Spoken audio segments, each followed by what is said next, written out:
Аранга аймгийн Цадарга хэвлэлдээр анх удаа цэцэрлэгийн бэлтгэл бүлгийн хүүхдүүдийг хамруулсан бяцхан инженерүүд уралдааныг зохион байгууллаа. Аймгийн боловсролын газраас маргаашийн боловсролыг хамтдаа бүтээн ураатай зохион байгуулсан тэмцээнд стим тоглоом бүхий 7 цэцэрлэгийн 7 багийн 28 хүүхэд бүтээлч байдал хурд сэтгэн бодох, тайлбарлах ур чадвараар өрсөлдлөө. Бүрөөлийн цэцэрлэгт хүрээлэн төгсгөл тоглоомоо танилцуулъя. Бид Монгол хүүхдүүд учраас Монгол улсынхаа төрийн талбайгаа бүтээлээ. Цэцэрлэгт хүрээлэн маань цэнгэг нууртай, нуурдаа гоёхон хун шуудтай байгаасаа гэж нуур бүтээлээ. Цэнгэг нуурын дэргэд гоёхон цэцгүүд ганган ирвэхээ өхөөрдөн амьтад байгаасаа гэж цэцэг амьтдыг бүтээлээ. Манай багийнхан хүүхдэд дээлтэй ухаалаг гот зохион бүтээсэн. Ухаалаг готын хайр зэвсгэд дархан зас булгуурлаа хийсэн. Дархан зас булгуурлынхаа үр олон хүн амьдарч болохоор хотгоныг бүтээсэн. Тэргүүн байранд Эрдэнэ булган сумын 2 дугаар цэцэрлэгийн баг, 2 дугаар байртаа Эрдэнэ булган сумын 11 дугаар цэцэрлэгийн баг, 3 дугаар байрт Хайрхан сумын цэцэрлэг, тусгай байрт Эрдэнэ булган сумын 14 дугаар цэцэрлэг, Жаргаланд Хангай, Хотонд сумын цэцэрлэгийн багууд орлоо.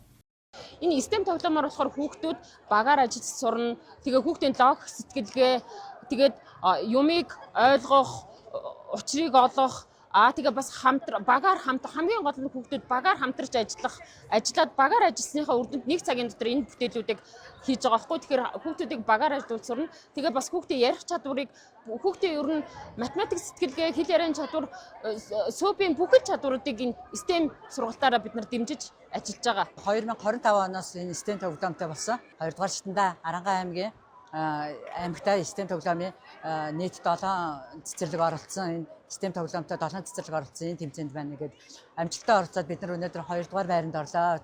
Маш их баяртай байна. Тэмцээний сургууль өмнөх боловсролын хөтөлбөрийн зорилго суралцсан үр дүн, STEM ур чадварыг дадлагжуулан хүүхэд багш эцэг асар хамгаалагчид, мэрэгжил арга зүйн байгууллагууд сайн дурчлагын хуваалцах, хамтран ажиллах, харилцан суралцах, түгээн дэлгэрүүлэх зорилготой юм а.